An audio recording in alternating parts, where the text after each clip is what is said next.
नमस्कार दोस्तों, आपका स्वागत है सोर्स ऑफ नॉलेज में।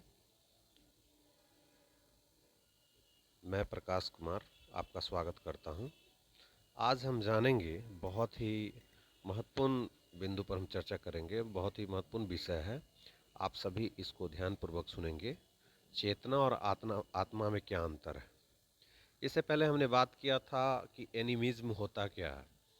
एनिमिज्म होता क्या है उस पर हमने बात किया था। एक विचारधारा है, आपको पता है, इसमें हम बोलते हैं कि धरती के हर एक तत्व में आत्मा होती है। लेकिन आज हम समझने का प्रयास करेंगे, एक नया विषय वस्तु पर हम चर्चा करने जा रहे हैं। चेतना और आत्मा में क्या अंतर है, आप जानेंगे आज कि चेतना और आत्मा में क्या अंतर है, क्या होती है चेतना और क्या होता है आत्मा। दोनों को हम समझने का प्रयास करेंगे। सबसे पहले चेतना और आत्मा की विशेषताएं हम जानेंगे, उसका तुलनात्मक अध्ययन करेंगे। हम दोनों को तुलना करेंगे, चेतना को आत्मा से और आत्मा को चेतना से। दोस्तों, कई बार हम हर समय सोचते रहते हैं, चेतना चेतना, आत्मा आत्मा। आखिर में आत्मा होता क्या है या चेतना होता क्या है, ये दोनों में अंतर हम समझने का प्रयास करेंगे और इसकी जो भी विशेषताएं हैं उसको भी समझने का प्रयास करेंगे, उसका तुलनात्मक अध्ययन करेंगे। चलिए आगे इस हम विषय वस्तु को आगे बढ़ाते हैं। चलिए दोस्तों,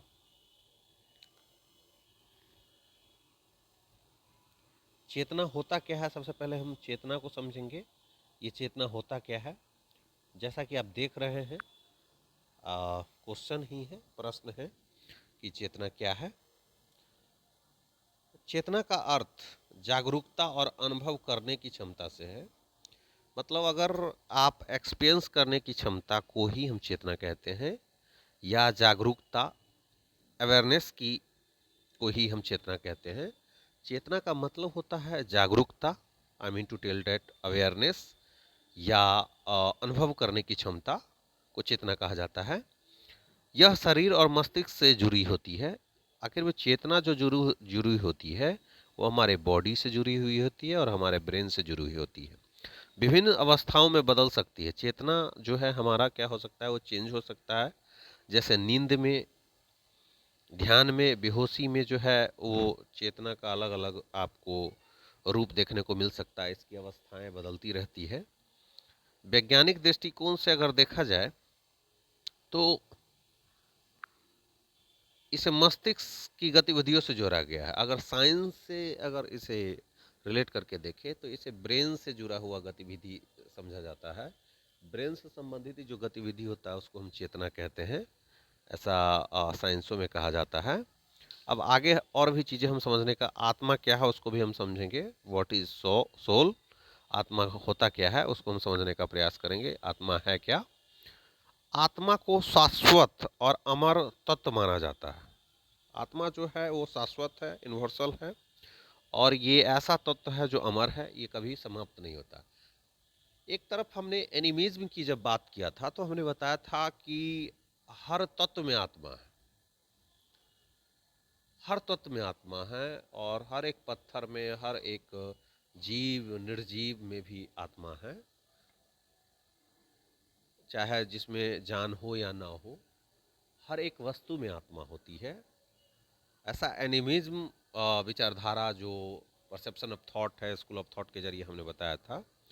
और यहाँ कहा जा रहा है कि अमर तत्व माना जाता है। आत्मा जो है वो अमर तत्व है। और एक तरफ साइंस को देखोगे तो एनर्जी के बारे में कहा जाता है, क्योंकि आध्यात्मिक एनर्जी ही माना जाता है। साइंस जो है आत्मा को नहीं मानती है, साइंस जो है आध्यात्मिक ऊर्जा को मानती है।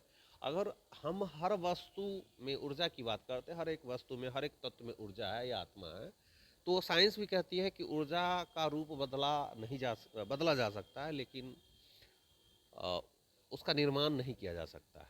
तो ऐसा भी कहा जाता है कि आत्मा न मरती है न जन्म ले लेती है, ऐसा कहा जाता है।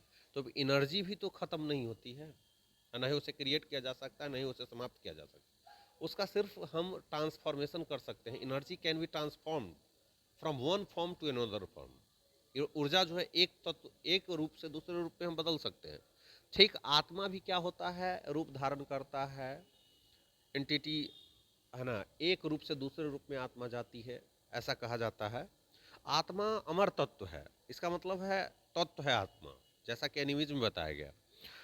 ये शरीर से अलग भी हो सकती है, जरूरी नहीं है कि आत्मा शरीर में ही हो, शरीर के अलावा भी आत्मा हो सकती है, किसी भी चीज़ में हो सकती है। जैसे कि एनिज्म जो प्राचीन जो है सांस्कृतिक विचारधारा के जरिए मैंने बताया था, धर्मों के अनुसार आत्मा पुनर्जन्म लेती है। धर्मों के अनुसार आत्मा का पुनर्जन्म होता है, आत्मा का पुनर्जन्म नहीं होता, वो किसी दूसरे शरीर में प्रवेश करती है तो लोग उसे कहते हैं कि आत्मा का पुनर्जन्म हुआ, उस शरीर बदला है, ऐसा ऐसा कहा जाता है। और मोक्ष प्राप्त कर सकती है आत्मा, जो है मोक्ष प्राप्त कर सकती है, ऐसा कहा जा रहा है।